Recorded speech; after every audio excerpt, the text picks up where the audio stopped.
Welcome back, everybody. Episode 211, 211, Two Chaps, Many Cultures. Today we have a third chap with us.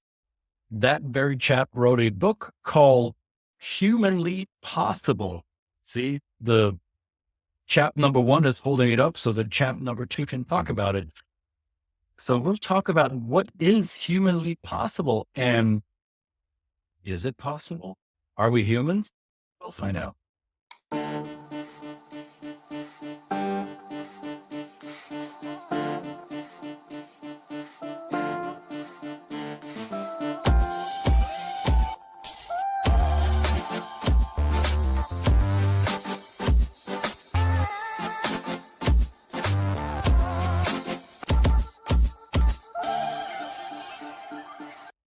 Welcome back, everybody. Thank you for tuning in again. The new format of the two chaps, the many cultures part stays the same. The format has changed. As you might remember, this used to be live and daily. Now it is pre-recorded. It's so much better. Guests are getting better. Our recording is getting better. Maybe Brett and I are getting better. That's doubtful though. So welcome back to Two Chaps, Many Cultures, episode 211. Today we have with us our learned colleague and friend, Jason Patton, who wrote the book Humanly Possible. And we'll find out what that book is about and how it might apply to you in the context of working globally and living lives that include many cultures. Welcome, Jason. Thank you so much, Christian and Brett. Thank you both for having me. Really excited to be here with both of you. I know we've tried many times to make this happen and we finally did it. And I'm super excited. I'm really glad that you've brought the program back and excited to be able to participate. So thank you very much for inviting me. We're very glad to be back. We're very glad to be seen again. Yes, the background is Jason has been one of the people we look up to when we think about the field of inclusion and bolted on to the cultural differences that we experience from time to time. So thank you, Jason, again for joining us. And I guess why don't we just start out with a little bit of your background, because obviously you have a very interesting background and you've had some experiences in different countries. So a little bit of a snapshot of just who Jason is. Okay, sure. I'll keep it as brief as I can, just to try to hit the main points that got me to this point in my career. I came to this work through the intercultural field. I was fascinated from a very young age with kind of what makes humans tick, and specifically like what makes us different from one another, not just as individuals, but also culturally. I wouldn't have been able to tell you when I was young, that's what I was interested in. I just had this sort of pull. And I think a lot of that is because my parents were both pretty well educated. Both of them had PhDs, and I was growing up in a part of the United States that was culturally pretty homogenous, kind of Missoula, Montana. And it's changed a lot. It's actually become quite a bit less homogenous over the years. But when I was there, I was just craving something beyond the walls of this town, with literal walls encircled by mountains. It's absolutely gorgeous, but just really was craving exposure to difference in a way that I was not exposed to it growing up. And then there's another piece of my family history, which is just too long to go into. The really short version is both of my paternal grandparents were stateless Jewish refugees in Shanghai in the 1930s.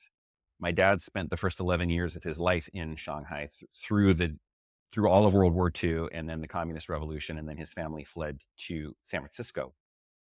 So China was always in the background for me. I've got this very, you would never think looking at me that I had China in my family background, but I do in this really interesting way.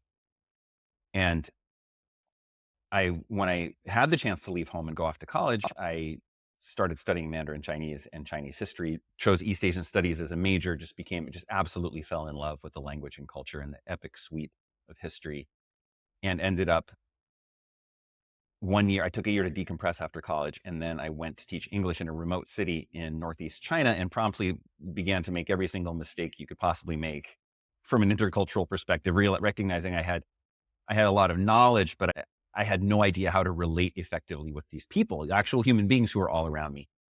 I couldn't have articulated it at the time, but that really sparked an interest in what I later discovered was this field of intercultural communication. And so then really roundabout, I ended up doing a PhD in linguistics at UC Berkeley and focusing on linguistic and cultural differences in how human rights was discussed, talked about, thought about, reasoned about, which led to this sort of unpacking of these very different ideas about what it means to be a human. And then I found out that I was not the first person to discover this, that there was a lot of convergent evidence, especially from the field, that there was a field called cultural psychology that I'd never heard of that had already done a lot of research in this realm.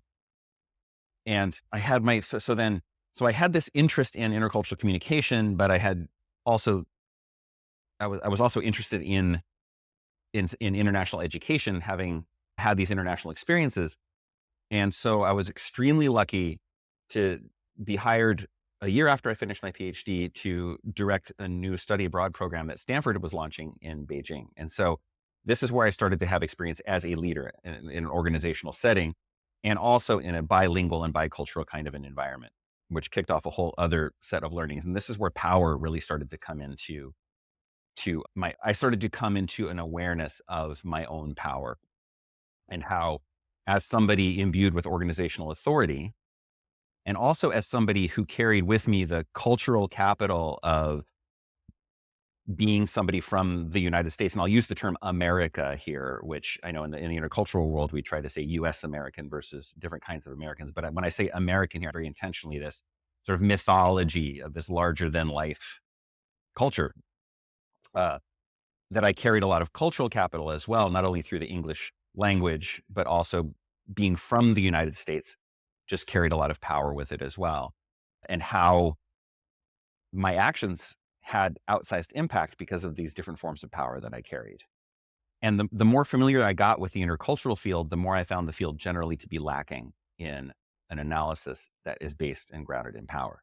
It was also, on the one hand, is that when I work with students, and we can talk more later if we want to about the specific work that I do with students, but the whole notion of the tagline, it's not wrong, it's just different. It's beautiful, right? It's like, our human wiring tends to see difference as a threat, which makes it wrong. And so there's a lot of power in just saying, it's not wrong, it's just different. Okay, great. Extremely helpful at the baseline, an entry point into conversations around intercultural difference. But it's really as an entry point, because it completely ignores power. Because if my value system depends on the brutalization and dehumanization of entire other populations, I'm not going to say that's not wrong. I'm going to say that's wrong. And colonialism, imperialism, any form of systemic oppression, because there's this value neutrality to the intercultural field, which is helpful in certain contexts, and then in other contexts is not only unhelpful, but I believe harmful. And so I'm curious about you.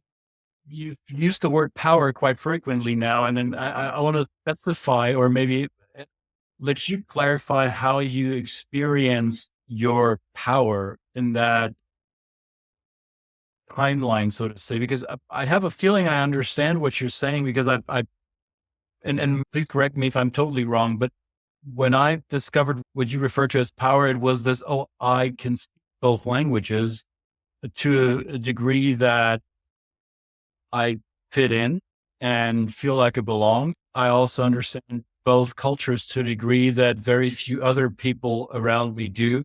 So I am somebody who can go both ways, or be the facilitator between these two poles, or be the cultural interpreter of sorts. Is that what your first awareness of your power was, or am I getting this wrong? I think what you just shared with me is definitely very much in line with how I intend to use the term power. And my own experience and first experiences are different from yours, because my story is different from yours, but that very much aligns. There's so many dimensions to power and so many ways that we can experience it. And like I say, I think your description there definitely aligns with my usage of the term. I think for me, I would actually go back to that. Predating Stanford, going back to my first year in China, I was one of two people, actually 4 people from the United States in a city of about 1.2 million. And I think what hit me in that moment on the one hand, I experienced marginalization really meaningfully for the first time in my life, but it was a very interesting kind of marginalization, because yes, I didn't belong. It was so clear that I didn't belong and I was an outsider in so very many ways. And at the same time, when I talk about the cultural, I was there because I had this cultural capital called the English language, and it was in demand and people wanted it. Therefore, I was invited. I had a room to myself, whereas the men had 8 to a room and the women had 10 to a room. So there are all kinds of actual material manifestations of the status that I was granted because of this power that I had. So I said, that's probably the first time it really hit me. And then the Stanford position was the first time I was actually imbued with authority. It was like I was a boss. I had somebody that I was managing and I had very real say. The things that I did and said had very real impact on that person's. And then a few years later, when I was hired to co-direct, I was American co-director of the Hopkins Nanjing Center for Chinese and American Studies in Nanjing, China. That was an even higher level. I had lots of people reporting to me. And I noticed that I started noticing people seemed to be nervous around me, which never made sense to me because I'm just Jason from Montana. But to them, I was the American co-director, and the 2 co-directors sat in the special chairs in the meetings, and especially in a society that tends more towards status orientation than the United States does, that my words and deeds had impact beyond what I was used to. And it was so I got to handle this with care, I think was the message that I kept repeating to myself, something like that.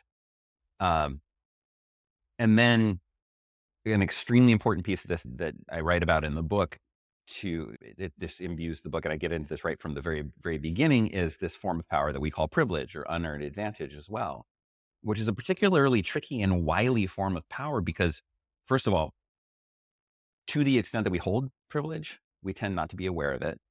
And we're also trained not to think about it because we're incentivized to believe that whatever the outcomes are in our lives, that they're the result of our own virtue, character, hard work. And we become identified with those outcomes. And it's very easy to resist any suggestion that we have arrived at those outcomes. Yes, sure, I worked hard, but luck, right? I happen to inhabit a white male body. I happen to be cisgender, heterosexual, etc. That had nothing to do with my good character. That had nothing to do with any hard work at all on my part. But it does give me a certain kind of power, a very meaningful kind of power, and makes life easier for me in so very many ways. And so this multidimensional aspect of power, I think, is something that we don't really talk about as much as we should. So I'll stop talking there. I was supposed to just give you a brief intro, but I don't think I succeeded in doing that necessarily. I actually think it was great. And because we actually did get to talk about the things we want to talk about, it's certainly the book we did. And I've got a copy of the book, and you were very kind enough to allow me to be a part of at least looking and going through and observing you write it. And of course, when you talked about students before, I've had the good pleasure of we both have in some way, shape or form, to be a student of yours. And I particularly like that part about the China connection. And one thing resonated with me that you just said is that privilege. I always say that my time in China, I really got a perspective about that country that challenged my assumptions. But of course, it challenged my assumptions because I, like you, had that power as well. I went there as perceived as a fairly senior person in that environment. And then I remember thinking to myself, or saying even to my family, to my wife and daughter, I'd love to take you to China one day. It'd be so wonderful. And then people often say, is it safe? What about the food? All of these things. And of course, because of my experience with that power, I can, from a very privileged perception, say, yes, it is. Because when I go to Shanghai, when I go to Nanjing, where you're really treated very well. And of course, the Chinese culture, the people there are wonderfully welcoming and caring. So, no, I love that perspective. So, yeah, no, that's great. And as I said, we were students of yours. You've taught us in different contexts and settings, and that's where I've been brought to this awareness about how power works in terms of our identity. That's great. So let's talk about the book then. So obviously with your the evolution of, and of course, what's a saying that everybody's got at least one book in them? And you actually were one of these people that took action. So it's great. So humanly possible. How do you define the term humanly possible? What I'm trying to draw attention to in the title of the book is it's so easy. I don't know how you consume your media and how you consume your news, but you don't have to go too far in any era of human history that I have lived through to get really discouraged about the state of the world and the state of our species. And then by extension, the future of our species and of the whole planet. Right now, without diminishing any of the horrors of the world, human inflicted horrors, whether they be on the planet or on one another, because those are real. There's a very easy mental trap to get into, which is you look at the sweep of human history, and one narrative that we could layer on top of that is it's one human-made disaster after another, and it's going to it has been continuing to now, therefore it is going to continue forever. So that's a pretty standard, and I'm susceptible to that. I think most of us on some level are susceptible to that. So I want to hold that. I don't want to deny that. I want to hold and honor, recognize that. And I also want to make the case that we have absolutely no idea what we are capable of as a species when it comes to overriding and rewiring the brain processes that have gotten us to where we are today. And I look specifically, and I mentioned this, I think it's in the intro to the book, that if you just look at the recent advances in neuroscience, the last couple of decades, this tiny little blip, this moment in the history of our species has shown this explosion in our understanding of how we function as humans. And then you carry that out a little bit further into the last half century or so in terms of social science.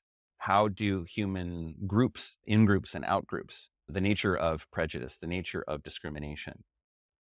In other words, we have so many more tools at our disposal now than we've ever had in our history for actually taking ourselves on as a project, actually saying, okay, I'm trying to imagine if I'd been alive 100 years ago, I wouldn't, or even 50 years ago, I don't know when the term unconscious bias was coined, but it wasn't like, again, in the grand sweep of human history, it was very recent.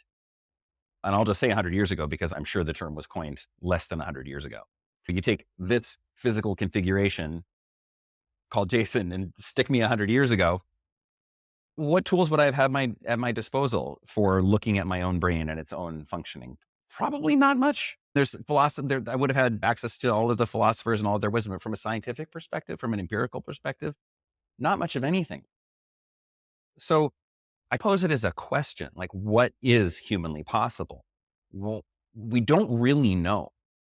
So let's continue to learn what we can about how the human brain functions, how we function in groups, so we can understand more about what's getting in the way. And then let's tool ourselves up with what we can, which is the kind of cheesy metaphor of the Swiss Army knife on the cover of the book. But basically we've got this, it's like we have this tool that we thought it could only cut. And then it's, oh, wait a minute, there's an awl here. I can punch holes with this. Oh, wait a minute, there's a can opener. I can open a can with this. Oh, scissors, I can cut. We can do a different kind of cutting with this as well. That we're gradually, slowly discovering so much more about what we can do. Let's keep doing that. And then so the book is fundamentally, I think of it as a bringing together of the intercultural and the diversity, equity, and inclusion fields, where it's like you take the power analysis and this notion of systemic injustice from DEI with this incredibly rich tool set from the intercultural field and seeing what we can do with it. And it takes the form of stories from my own work life and also stories from people that I interviewed for the book. We use these as kinds of case studies to apply some of these tools to, these lenses to, so that we can think about these things in different ways. And most importantly, to leave readers with specific concrete actions they can start taking the moment they read the book and applying them in their lives and in their work. So if I'm going to be the devil's advocate and trying to poke a hole in your balloon of that we are unaware of the capabilities of our species, because we've proven through the lifetime of our species that we can accelerate our learning curve significantly, and we've been doing so. So there are people who would argue that we're in the 21st century now, and we have more knowledge available to us than ever before in humankind's history. And we've created systems that allow us to access this information much quicker and with a lot less obstacles than ever before. And yet we seem, as a species, we seem to fully utilize all these tools that are available to us. In fact, we seem to make poorer and poorer decisions. We act against our own species' interests once in a while, or maybe more than once in a while. If I'm being that social critic, if you will, how would you repair that balloon that I was just trying to poke? You're very mean trying to pop my balloon, Christian. I can't believe you think that. Metaphorically. I'm just kidding. I'm I love debate. Sorry, I couldn't resist saying that. Because I like my little balloon here. Don't pop my balloon. It's a very powerful balloon. For my driver, here's my name. Yeah. Yes. So where do we look for evidence? I think is part of the question that you're asking. And what evidence do we pay attention to? And yes, I want to address this on two levels. Level number one is there's plenty of evidence that we're doomed as a species. So I want to be really clear about that. There's all some of the evidence that I think you're pointing to is, yes, that's all true. We act against our own interests as a species all the time on a systemic level and all the way down to individual levels. We all know what's good for us, the kinds of behaviors that are good for our health, how many of us actually engage in those behaviors on a consistent basis and disengage from the behaviors that we know to be detrimental to our physical health. But yeah, we're notoriously bad at behaving in logical ways that actually jive with the evidence about ways that we should behave. So 100% want to acknowledge that, validate it. So that's level one. Level two is what kind of, evidence about what? Yes, we know, so we're going to take climate change, for instance, right? Yes, we have tons of evidence that our fossil fuel burning habits are leading to doom and destruction for the planet. And yet we continue to do what we do. Yes. So that's stuff that's out there. The particular kind of evidence that I'm talking about and learning that I'm talking about and access to information I'm talking about is specifically about how the human mind functions and how humans function in groups. That, like, the explosion of knowledge and understanding that we have around that really is relatively new. One other level, I said two levels, I guess it's three, which is ultimately systems have to be transformed. And any given one of us has a very limited range of choices in terms of how we act in the world because of the systems that we are functioning inside of. And I get into that a little bit in the book. There's a chapter, I think it's chapter 5, called Late. And I share about the struggles of a manager named Brian, who has a colleague, a direct report, who shows up to meetings late. And it's about Brian's struggles in managing this employee, because the employee's struggles getting to meetings on time are directly connected to her strengths as a very relationship-oriented and very creative and nonlinear thinker. And I talk about Edward T. Hall's distinction between monochronic and polychronic time. And she's really a polychronic person in a monochronic world. And Brian really struggles because inside of his relationship with his direct report, he can make some allowances. He can bridge to her. And I talk about the bridging as a central term in the book. The basic idea is adapting my behavior towards your preferences as opposed to the other way around. And there's a clarion call to people with more power to do more of the bridging, because the standard way is we expect that the folks with less power are going to do the bridging, adapting, assimilating, code switching, integrating.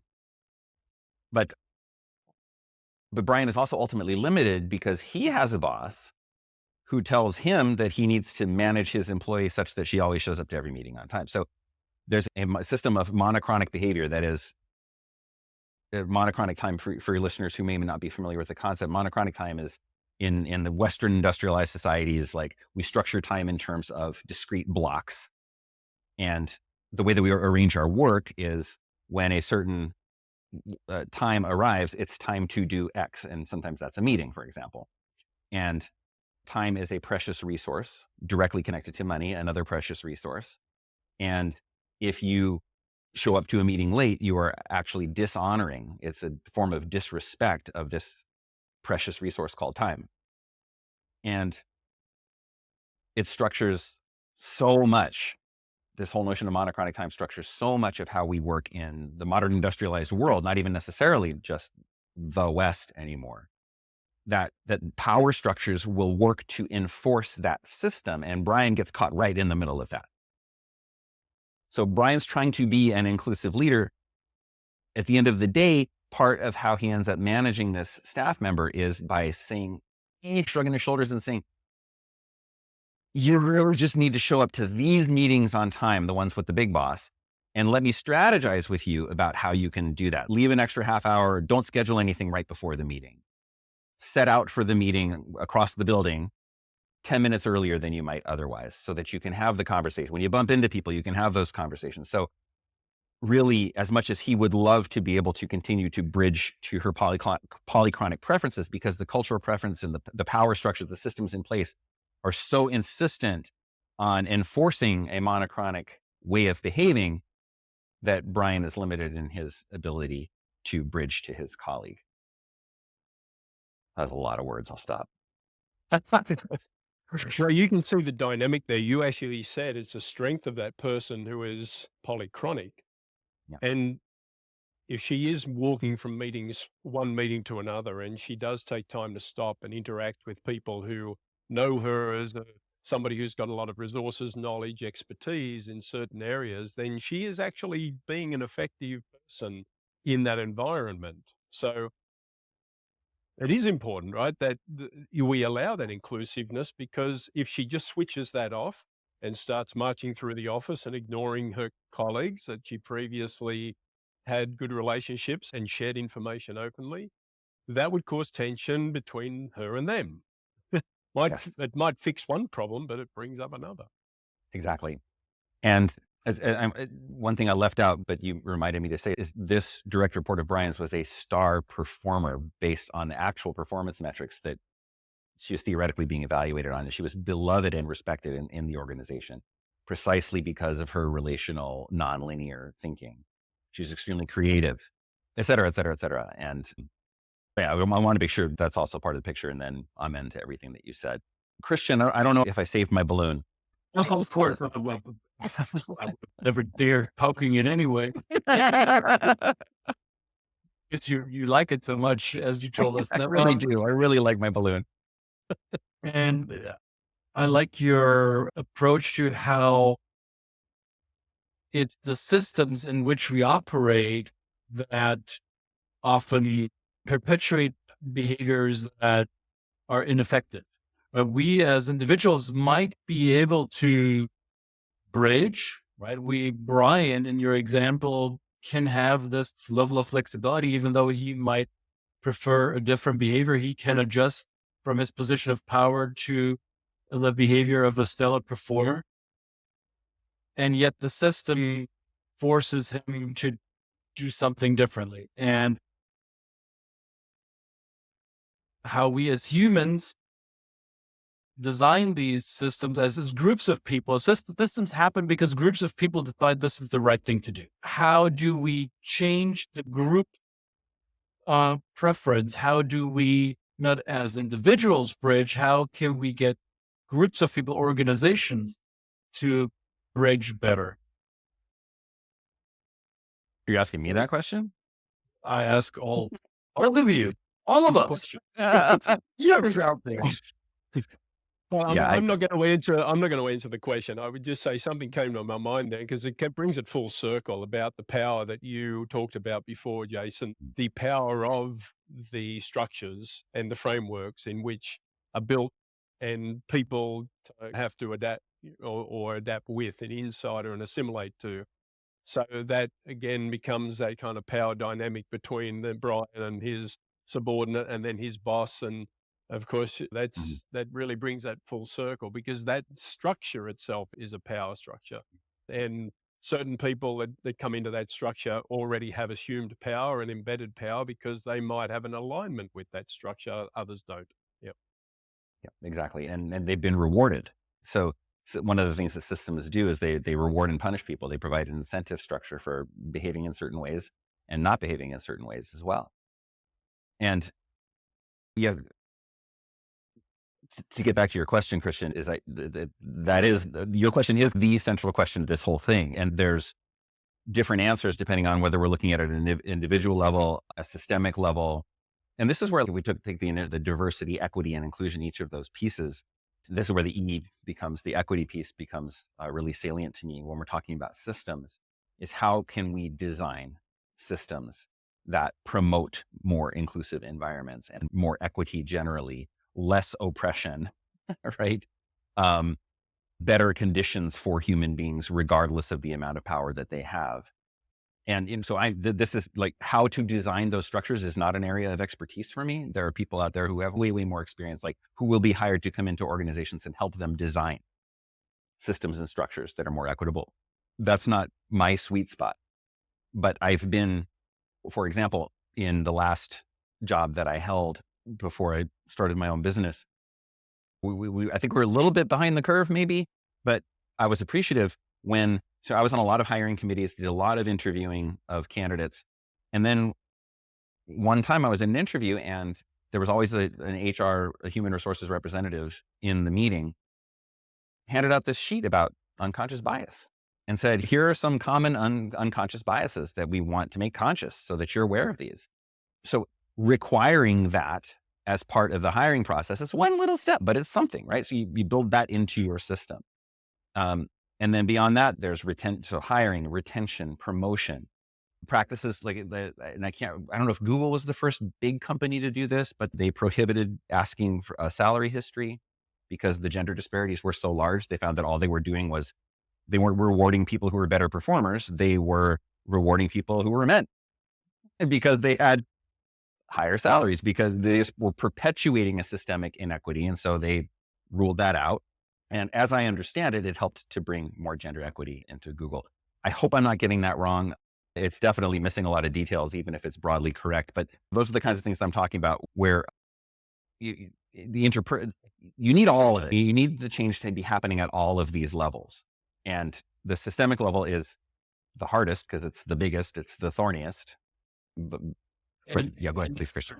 We're recording this at a certain time in a certain year. And even though we keep reminding ourselves before we hit the record button for this episode that we want to keep it as timeless as possible, we find ourselves as practitioners in our fields in what I would describe as the beginning of the pendulum swinging in the opposite direction. We've seen a couple of years beginning, or even before the pandemic hit in full effect, we've seen this trend toward, as you said, the clarion call to invite the person with power to do the bridging, to do the adjusting to the other's behavior, because that's a more equitable thing to do, right? And we've seen a trend towards, not only in the United States, throughout the so-called Western world, we've seen it outside of the quote unquote Western world. It had become, and it still is to a certain degree, a humanly possible change. One that probably the three of us will agree on is a positive change. Now, in more recent times, we've seen a backlash to that the system, the structure, the power structure is beginning to more strongly resist and oppose that trend. So where does that leave us as practitioners in the field who are working towards a more inclusive behavior, that are working towards structures that more fairly distribute power and allow for more participation? What's your take on that?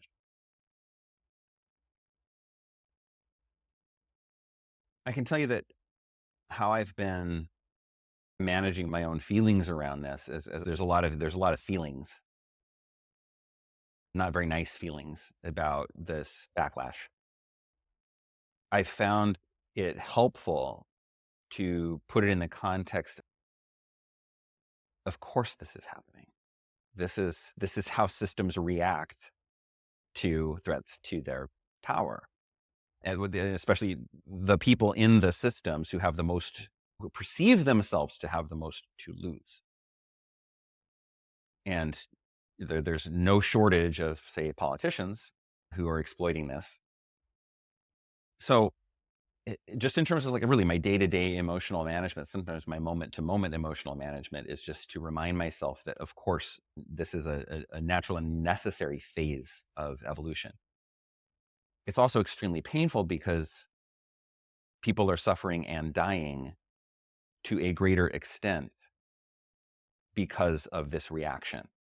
And I don't happen to belong to identity groups and populations that are actually on the receiving end of this backlash that's affecting their physical safety every single day. And I'll just, since I mentioned suffering and dying, really, if we want to boil it down to my motivation for doing this work, that's ultimately what it comes down to for me. Is I've benefited from and continue to benefit every single day from a set of systems that cause others to experience more suffering and physical suffering and actual death and violence and like the worst kinds of experiences that humans can have. And at the end of the day, and it's very easy to lose sight of that in whatever personal struggles I'm going through, whatever those are, it's easy because of my privileged position. It's easy to lose sight of what the actual consequences are for the actual lives of other human beings who don't look like me. So I guess two-part answer to your question. Part number one, for my own emotional management, just reminding myself that this backlash is natural and expected. And like I say, actually necessary. And then also reminding myself that this is my primary motivation for doing this work, is like to continue to work and get through this backlash towards something beyond this backlash. And another piece of that is I'm of a certain age where it's become ever more clear to me that I'm only going to see so much during my own lifetime. So I'm extra motivated to do as much and have as much impact during my life as I can, to leave whatever legacy that I can, and then pass the baton to the next generation to keep this going. Because I don't believe there's like a city on a hill, a bright, perfect, shiny future for humanity. Is always going to be messy and mucky, but I know we can do a hell of a lot better than we're doing. And so it will always be a journey, and I have a role to play. And I'm even more motivated, the more of this backlash that we experience, the more motivated I feel to continue to do what I can to have the kind of impact that's going to move us in that other direction. So, right, without being cheesy or corny, it is humanly possible to work through the resistance. The change process doesn't happen in and by itself just because we want it and will it that way. The changes, the positive changes, the behavioral changes we are working towards and helping others to work towards are going to be much more long lasting if done through the resistance, through the backlash, because what is it? What the phrase, over, under, around, or through, whatever it takes, I will do, right? So it is humanly possible, isn't it? I would say it's humanly possible to do way better than we're doing. Very good. Right. That's really it. And I don't know how we want to quantify that and what kind of a timeline we want to put it on. I don't know. I think what I'm trying to convey to you is that where I am currently in my life and in my work is I just feel a lot of urgency around this that I didn't feel before. And I feel more and more urgency the further along. The worse the backlash gets and the closer I get to that day they put me in the ground, right? the more motivated and urgent I feel about all of this stuff. And yes, back to the whole point about humanly possible and this whole notion that we really have no idea what we're capable of as a species, like on the good side, right? There's so much there's so little that we actually know. Let's not even give up before we try. You think of, like, and again, the neuroscience and the social science stuff. We know so much more now than we have ever known about how human beings operate. And therefore, we know so little about what we're capable of with this knowledge. Let's go figure out what's humanly possible. Kepler and Galilei didn't think we would be flying around rocky ball in the universe and actually go to our orbiter, right? So yeah, we have no idea what we're capable of. I'll put a footnote in here too. Just this is a 2021. There was in the news was this conjunction of Saturn and Jupiter in the sky, where you could see Saturn and Jupiter, and they were really close to each other in the sky. And there was one shot that I found to be just so it drew me in. I was like, oh my God, that's so cool. I've got to learn more about astronomy. So I went and I treated myself to a birthday. My birthday is close to Father's Day, and I treated myself to a Father's Day present. I got myself a telescope, started looking into astronomy.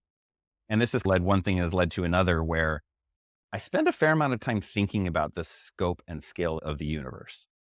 And when I'm looking up, for example, if I'm looking up at Orion, this winter in the northern hemisphere winter constellation, and I look at to my top left of Orion, I'm looking at the star Betelgeuse, and noting that the light that left Betelgeuse at 186,000 miles per second took 450 years to get here. It puts a little bit of perspective on things. And then you look at the star Deneb, and that's 2,600 light years. And then if you happen to be able to get out your binoculars and see this little smudge called the Andromeda Galaxy, it took 2.5 million years for that light to reach us. Right? And how many years have we left? Urgency. So all of that to say, the reason I'm mentioning that is I also have been taking solace in this perspective of my life is a little blip. And when that light that leaves, that is like right now, just left Betelgeuse and is going to hit somebody's eye in 450 years, what's the world going to look like? What kind of a world is the person who catches those photons? Mm-hmm. What's the world going to look like? Do I have any say over that? I think I do. And maybe that's megalomaniacal of me, but I think, and I don't know how subtle that influence might be, but I'm sure as heck want to use the agency that I have while I have it to try to make the world of the person who's catching those photons from Betelgeuse 450 years from now to be a more equitable world than the one that we're living in right now. Yes, sir. Brett, would you hold up that book for us again? Where can we get it? Where do we buy this, or where do we gift it to others? You can get it wherever books are sold. You probably won't find it in your local Barnes and Noble, but they could special order it for you if you mention it. It's on all the lists. You can if you consume your reading material through Amazon, it's available there. You can wherever you get your books, you can find it. All right, that was enlightening, wasn't it, Brett? I recommend the book, certainly. It's just great. It really is full of information. And as Jason, you said, it is really full of actionable items to take with people as well when they, as we talk a lot about, on their global journey of leadership and inclusiveness, building relationships, which is very important for the folks that we get to work with. Then this is just another great tool for that. We knew this was going to be an interesting conversation. It took a little while to get it together, as you said, but you haven't let us down, Jason. You are a true inspiration for everything you do. We want to thank you for the people in this work that get to be a part of your orbit, right? And thank goodness your light doesn't take as long as 450 years to get around. But just thank you again. And anybody out there, please just remind to reach out to Jason and connect with him through the LinkedIn would be one way to do it, of course, and no doubt certainly get the book. This has been episode. Go on. Sorry, no, because before you go into wrap up, thank you for your kind words. I want to express appreciation to both of you. 211 episodes. didn't just happen. That is a sign of some real commitment and a true investment of your own precious resources in spreading the word about what you spread the word about, which is, it's just so, well, obviously preaching to the choir here, but you're putting something into the world that is truly valuable. And I want to express my personal appreciation to you for doing that and for giving me the honor of participating in episode 211. So thank you both. Yeah, you're very welcome. Two Chaps, Many Cultures, 211 in the can. Please subscribe. You, Christian, and I have different YouTube channels. Please subscribe to our channels. Please give us any feedback, questions, comments that has sparked your interest during this great conversation with Jason. Again, thank you so much for your time. We are out. See you in the next episode. We can't tell you what it's going to be about, but that's just how we roll. We just make things up. It's really possible. Whatever happens in the next episode. It's really possible. Bye, everybody. See you next time.